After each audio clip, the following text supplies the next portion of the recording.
Madame la Présidente, Madame la Ministre, mes chers collègues, le groupe socialiste et apparenté a souhaité inscrire ce soir un thème peu habituel dans cet hémicycle, il faut bien le dire, car nous souhaitons partager avec vous nos inquiétudes sur le recul de la culture scientifique à l'école, au sein de l'État et au sein de nos politiques publiques. Et donc ce débat est politique, car science et démocratie sont liées. En 1988, dans sa lettre aux Français, François Mitterrand écrivit, je le cite, « Si la France veut réussir, la recherche doit devenir l'enfant chéri de la République ».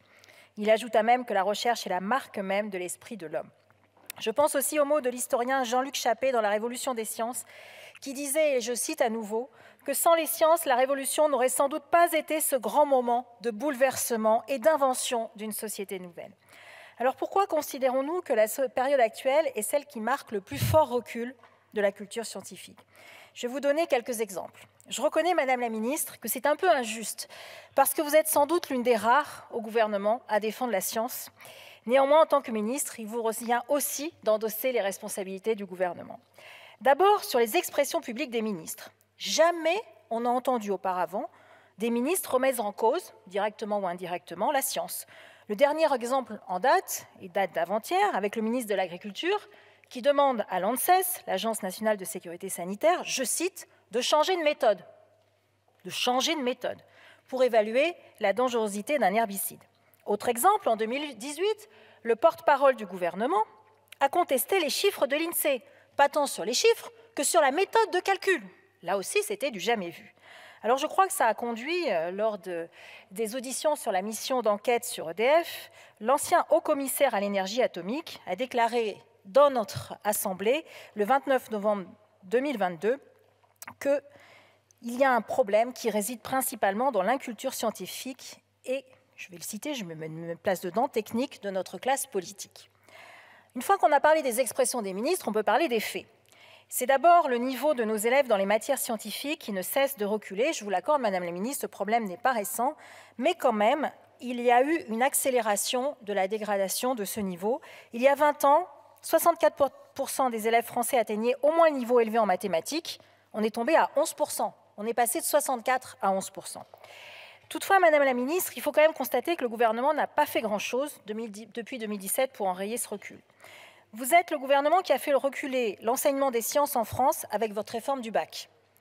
Ainsi, entre 2018 et 2020, le nombre d'heures de mathématiques en première et terminale a reculé de 20%, et le nombre d'élèves en terminale qui avaient plus de 6 heures de mathématiques par semaine est passé de 200 000 en 2019 à 100 000 aujourd'hui. Et sur les 200 000, il y avait 96 000 filles. Aujourd'hui, nous sommes tombés à 33 000. Au primaire, les indicateurs sont également préoccupants.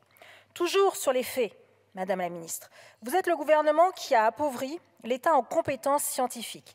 Ainsi, il a fallu toute la mobilisation de la société civile pour que le président de la République renonce à la suppression des corps techniques de l'État.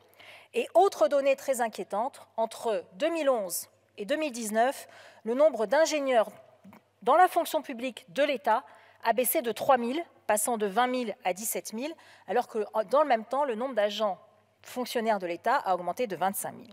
Alors tout ceci a des conséquences sur ce recul a des conséquences sur la société française. En janvier dernier, l'IFOP a publié un sondage qui délivre quelques enseignements. Ainsi, je cite, « Seul un jeune sur 3 estime aujourd'hui que la science apporte à l'homme plus de bien que de mal », alors qu'ils étaient 55% à le penser il y a 50 ans. Et puis il y avait aussi la question qui était posée sur savoir si l'option d'une terre plate pouvait être retenue. Et bien là aussi, le pourcentage de personnes susceptibles de le penser augmente. Les choix que nous faisons collectivement pour le futur, Madame la Ministre, sont majeurs. Et aujourd'hui, je vais en citer un seul, puisque le temps m'est compté, sur laquelle la France va être interrogée. C'est le CERN. Alors évidemment, ça peut paraître très loin de nos préoccupations quotidiennes, et j'en conviens. S'interroger sur l'origine de la matière est assez loin de nos préoccupations quotidiennes, j'en conviens. Pourtant, c'est grâce à cette interrogation qui a animé les travaux du CERN que nous avons des IRM de plus en plus performants. Quand la première radiographie du cerveau en 3 dimensions a été réalisée grâce aux travaux du CERN, que des avancées sur les recherches sismiques, là aussi c'est notre quotidien, en tout cas sur des pays proches de nous, ont pu être obtenues, et que le web, dont nous ne pouvons nous passer, a été créé. Aujourd'hui, c'est à celles et ceux qui sont en responsabilité, Madame la Ministre, c'est-à-dire à vous, de lancer et de déployer les efforts nécessaires pour que la France cesse de reculer. Bientôt, il sera trop tard. Je vous remercie. Merci Madame Rabault.